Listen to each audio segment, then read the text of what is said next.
Question number 66, Sri Atabuddin Mullah. Honorable Minister. Supplementary. আমি সময় উত্তৰ পাইছোঁ, কিন্তু ইয়াতে মোৰ সাপ্লিমেণ্টাৰী দুটা কথা কম মই মানে মোৰ সমষ্টিৰ জলেশ্বৰ যিটো ICDS প্ৰজেক্ট ইয়াৰ আগত বছৰতে লখিমপুৰত এটা প্ৰজেক্ট আছিল। এই প্ৰজেক্টটো চলি আছে 2003 চনত জলেশ্বৰত আন এটা প্ৰজেক্ট হয়। ভৌগোলিক এৰিয়া হিচাপে আগৰ পৰাই লখিমপুৰৰ পৰ্যটনৰ পৰা জলেশ্বৰ এৰিয়াত ভৌগোলিক যিটো জিগ্ৰাফিকেল এৰিয়া তাত ICDS চেণ্টাৰ দি আছে। কিন্তু যেতিয়া নতুনকৈ জলেশ্বৰ ICDS প্ৰজেক্ট হ'ল যে ইয়াৰ আণ্ডাৰতো বহুত চেণ্টাৰ হ'ল, এতিয়া অভাৰলেপিং হোৱাৰ এটা সম্ভাৱনা হৈছে বা তেনেকুৱা অভাৰলেপিং মই দেখিবলৈ পাইছোঁ যে দুটা প্ৰজেক্টৰ মানুহ এটা গাঁৱত তেনেকুৱা হৈ আছে।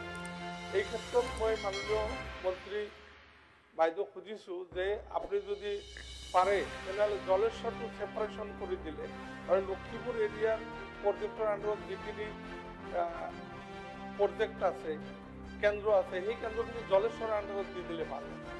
এইটো এটা কথা একেবাৰে কৈ দিছোঁ। আৰু দ্বিতীয়টো কথা হৈছে যে যিটো নিযুক্তিৰ কথা কৈছিলোঁ, নিযুক্তিৰ যিটো প্ৰক্ৰিয়া ICDS প্ৰজেক্টত ইয়াতেতো কোনো জনপ্ৰতিনিধিক ৰখা হোৱা নাই আৰু মই সেইটো কোৱা নাই যে জনপ্ৰতিনিধি ৰাখিব নাই। মোৰ কথাটো এনেকুৱা যে এখন গাঁৱত আপোনাৰ ICDS এটা যিটো কেন্দ্ৰ আছে সেই কেন্দ্ৰখিনিত দেখা যায় 2-3জন কেণ্ডিডেটে বা 5জন কেণ্ডিডেটে এপ্লিকেশ্যন কৰে যে মোক চাকৰিটো লাগে। দেখা যায় যে অলপ এতিয়া মই এনেকুৱা আৰু বিৰুদ্ধেও নকওঁ, আকৌ ক'ব লাগিব এই কাৰণে কুৱেশ্যনটো কৰক আপুনি। কৈ আছো তাৰমানে কোনোবা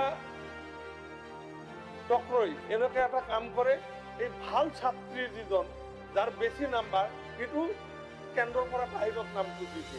কেন্দ্ৰটো এটাই এৰিয়া মানে 1 কিলোমিটাৰৰ ব্যাপ্তৰ মাজত, তাৰ মাজৰ পৰা সেই নামটো নাই। কি নাই এই ICDS কেন্দ্ৰত তাৰ নামটো নাই, তাৰমানে তাৰ নাম্বাৰটো বেছি। এনেকুৱা টাইপৰ কুৱেশ্যনবিলাক দেখি আছোঁ। গতিকে মাননীয় মন্ত্ৰী মহোদয়ক এই যে যিটো বিষয় নিযুক্তিৰ যিটো প্ৰক্ৰিয়া যিটো খেলি মেলি এই কথাটো কেনেকুৱা সেটেল আপ কৰা যায় এই কথাটোৰ কাৰণে অনুৰোধ জনাই। Honorable Minister. অধ্যক্ষ মহোদয়, মাননীয় বিধায়ক ডাঙৰীয়া তেখেতৰ সমষ্টি জলেশ্বৰ আৰু লখিমপুৰ ICDS প্ৰজেক্টৰ মাজত যিখিনি সমস্যাৰ কথা কৈছে মই গোটেই কথাখিনি মই বুজি উঠিছোঁ অধ্যক্ষ মহোদয়, আৰু অতি শীঘ্ৰে আপোনাক লগত লৈ পেলাই আমি এটা সমাধান এটা কৰিম। দ্বিতীয়তে অধ্যক্ষ, কাৰণ আমাৰ ইতিমধ্যে গোটেই সমষ্টি ভিত্তিক আমাৰ গোটেই কামবিলাক চলি আছে। আমি অসমত অধ্যক্ষ মহোদয় যেতিয়া চাব ডিষ্ট্ৰিক্টবিলাক হৈ গ'ল, চাব ডিষ্ট্ৰিক্টবিলাক হোৱাৰ লগে লগে ইয়াত ICDS ডেভেলপমেণ্ট প্ৰজেক্ট আছে। আমি টাৰ্মিনাছ কৰিবলৈ চেষ্টা কৰিছোঁ।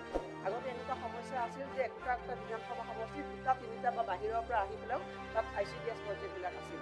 তাৰ কাৰণে জনপ্ৰতিনিধিসকলৰ অসুবিধা হৈছিল, মনিটৰ কৰিবলৈ আমাৰো অসুবিধা হয়, আপোনালোকৰ অসুবিধা হয়। সেইখিনি নাইকিয়া কৰিবৰ কাৰণে আমি পাৰ LAC টাৰ্মিনাছ কৰিবৰ কাৰণে চেষ্টা কৰি আছোঁ। আপুনি যিখিনি সমস্যাৰ কথা কৈছে মই এইখিনি মনত কৰি লৈছোঁ আৰু ইয়াৰ পিছত এইখিনি নাইকিয়া কৰিবৰ কাৰণে চেষ্টা কৰিছোঁ। 2 নম্বৰতে আপুনি যিটো নিযুক্তিৰ কথা কৈছে অধ্যক্ষ মহোদয়, আমি এই কথাখিনি গভৰ্ণমেণ্ট অফ ইণ্ডিয়াৰ গাইডলাইন্স মতে কৰিছোঁ। কাৰণ ইয়াৰ নিয়মটোৱে হৈছে যাৰ বেছিকৈ নম্বৰ থাকে মেধাৰ ভিত্তিত এই নিযুক্তিবিলাক হ'ব লাগে। কেনেকুৱা যদি অনুমান হৈছে আপুনি যদি মোক স্পেচিফিকভাৱে কয় মই নিশ্চিতভাৱে মই ব্যৱস্থা কৰিম। মাননীয় মন্ত্ৰী ডাঙৰীয়ানী, যোৱা 24-25ত ছাত্ৰ ছাত্ৰীসকলৰ পুষ্টিকৰ খাদ্যৰ বাবে যি পুঁজি আবণ্টন কৰা হৈছিলে, এই পুঁজি আবণ্টন কৰাৰ পিছতো যোৱা বছৰ ছেপ্টেম্বৰ 9 পৰা খাদ্য দিয়াৰ পিছত ডিচেম্বৰ মাহৰ পৰা যোৱা বছৰ ডিচেম্বৰ মাহৰ পৰা কোনো খাদ্য দিয়া হোৱা নাই। মোৰ সমষ্টিতে 463টা অংগনবাড়ী চেণ্টাৰ আছে। ইয়াৰ পিছতো ডিচেম্বৰ মাহৰ পৰা কোনো খাদ্য নাই। 6 মাহৰ পৰা 3 বছৰৰ ল'ৰা ছোৱালীক যি মটৰ চাউল দিয়া হৈছিলে এইবোৰো সম্পূৰ্ণৰূপে বন্ধ। ইয়াৰ কাৰণটো জানিব বিচাৰোঁ। ইয়াৰ লগতে যিটো আপোনালোকে ক'ব চুজিৰ পেকেট দিয়া হয়, কিন্তু চুজিটো পেকেট অকল চুজিৰ পেকেট দিলে নহ'ব তাৰ আপোনাৰ গেছৰ কাৰণে পইচা নাই চেনিৰ কাৰণে পইচা দিয়া নহয় আপোনাৰ গাখীৰৰ কাৰণে পইচা দিয়া নহয় গতিকে কি ধৰণে সেই চুজিটো খোৱা হ'ব আৰু সেই চুজি বহুত ল'ৰা ছোৱালীয়ে খাব নিবিচাৰে গতিকে ইয়াৰ বাবে মন্ত্ৰী ডাঙৰীয়ানে এই ইমানখিনি পইচা আবণ্টন দিয়াৰ পিছতো কিয় খাদ্যৰ যোগান দিব পৰা নাই তাৰ কাৰণ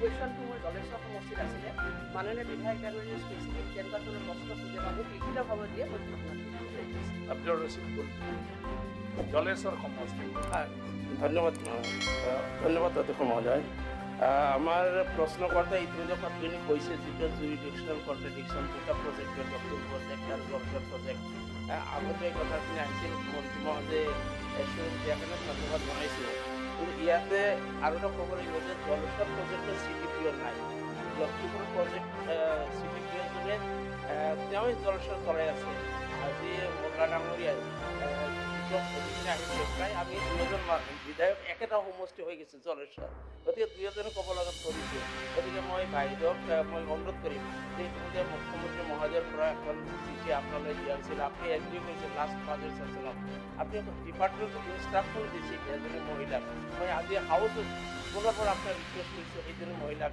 জলেশ্বৰৰ প্ৰজেক্টত নিজে ট্ৰান্সফাৰ দি পেলাই মই ভাবোঁ যে ৰাইজৰ উপকাৰ কৰে হ'ব ধন্যবাদ মিনিষ্টাৰ অধ্যক্ষ মহোদয় মই আপোনাক কৈছোঁৱেই যে কাৰণ ট্ৰান্সফাৰ পষ্টিংবিলাক যদি সকলো সময়তে কৰি থাকোঁ তেতিয়া ডিষ্টাৰ্ব হয় গতিকে যিহেতু আমি এটা সময়ত ট্ৰান্সফাৰ পষ্টিংবিলাক কৰিম সেইখিনি সময়ত আপোনাৰ প্ৰস্তাৱটো বিবেচনা কৰোঁ কুৱেশ্যন নম্বৰ